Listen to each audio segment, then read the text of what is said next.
Разговарам со Кристина Ампева од Сдруженијето Гласен текстилец Штип, а по овој разговор ќе се преселиме во Куманово, но прво за работничките права, за работничките односи и она што е најважно за последниот предлог кој излезе во време на предизборие, а тоа е предлогот за скратено работно време за администрацијата во петок, односно само 4 работни часа во петок. Ампева, добро утро, благодарам што ја прифативте поканата да се вклучите во денешниот утрински брифинг. Гласен текстилец реагираше на овој предлог, нарекувајќи го или карактеризирајќи го како дискриминирачки.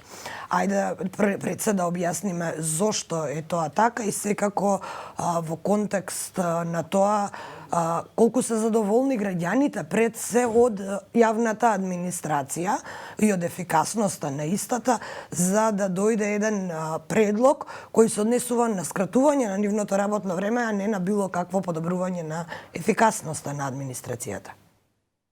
Вака, прво добро утро до вас и до гледачите. Па да, секако дека е дискриминаторски. Вие не можете да донесувате цело време поволности само за јавната администрација.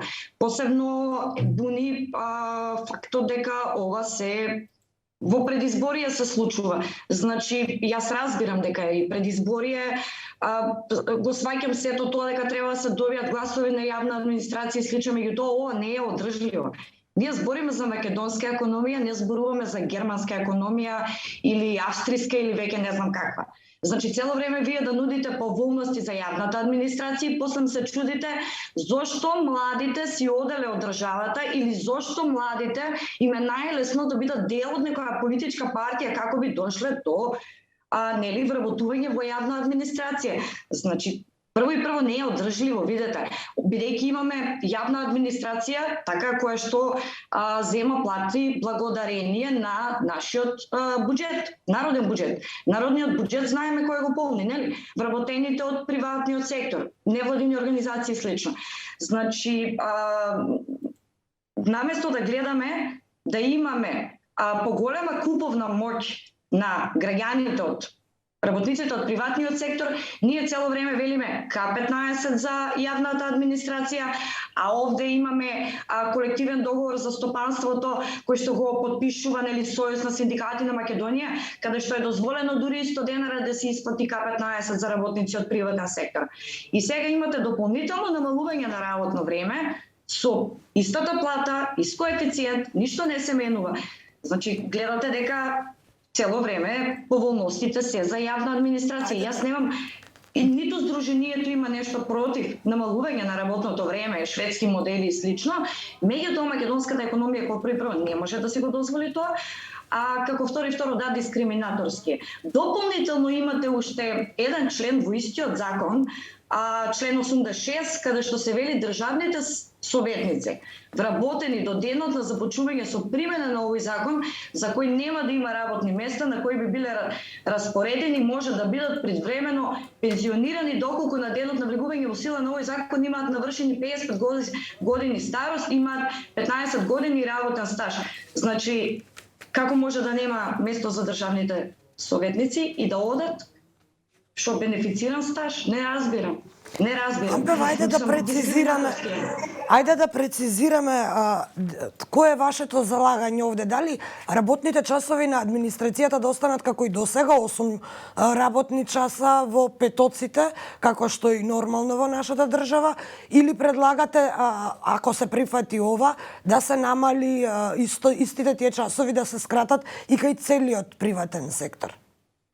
Да, скрос, ако давате едни поволности за едните, треба да дајте и за другите. Јас скрос мислам дека ако се нуди 36 часа работна недела за јавната администрација, треба да се понуди и на приватниот сектор. Зошто приватниот сектор да ги носи сите, да не носи сите нас нагрб? Мислам, не е во ред. Дали во овој предлог часа работна недела, меѓутоа да важи за сите. Тоа е ние што го бараме. Еднакви можности за сите. Сите сме исти пред Уставот и пред македонските закони. Спомнавме на почетокот предизборие време кога се ветуваат и кажуваат многу работи, а потоа политичарите велат па предизборие беше нормално да кажеме и да ветиме многу работи. Дали во овој предлог гледате искрена намера да се истурка до крај или сепак може да се стави во она корпа на предизборни манипулации?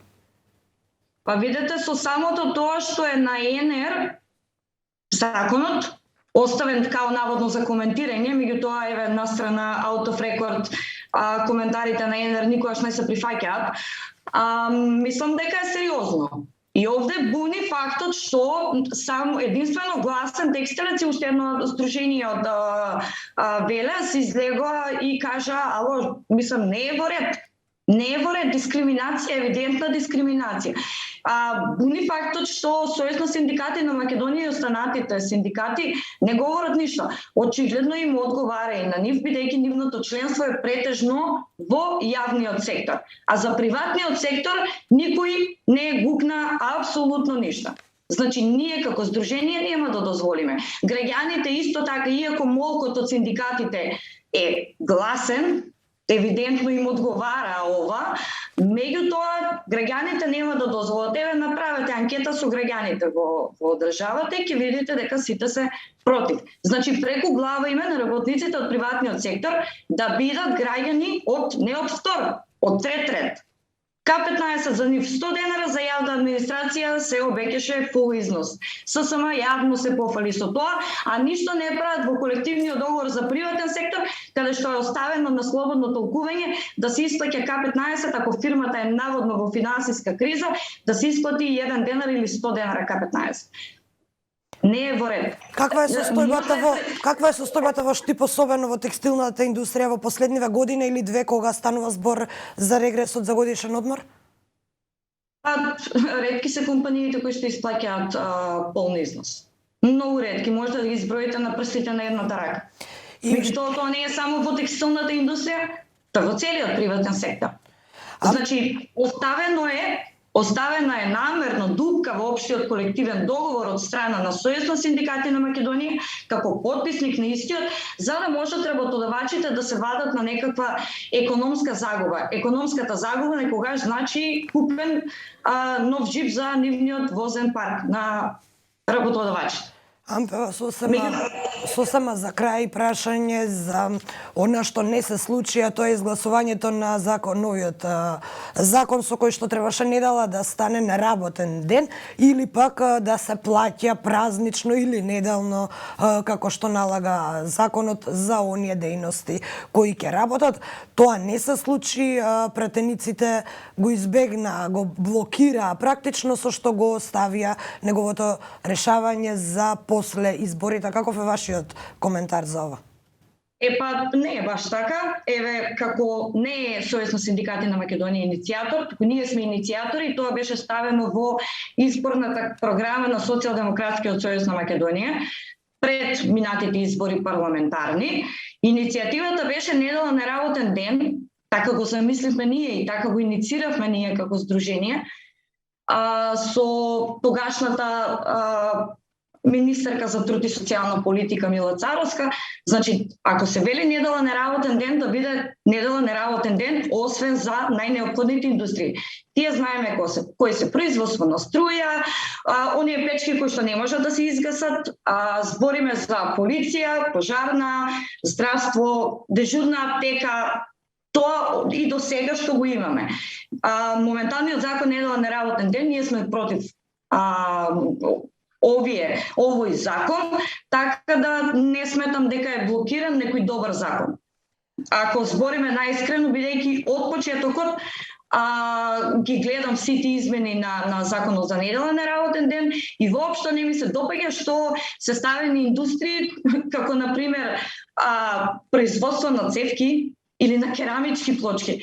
Тоа скроз не мора да биде најнеопходна дејност. Ние на почетокот договаравме најнеопходни дејности.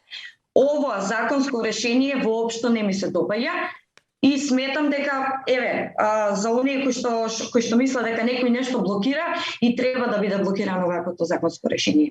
Верувајте ми, не е во корист на никого. Кристина Ампева од Штип, Сдруженијето Гласен текстилец, благодарам што добивте време да се вклучите во денешниот утрински брифинг и бидејќи нели секако неколку пати го споменавте и Сојузот на синдикати, а веќе имате голем дел од одредбите се мета на несогласување, така што ќе ве повикаме повторно да поразговараме конкретно за синдикалните теми и синдикалните несогласувања. Благодарам уште еднаш.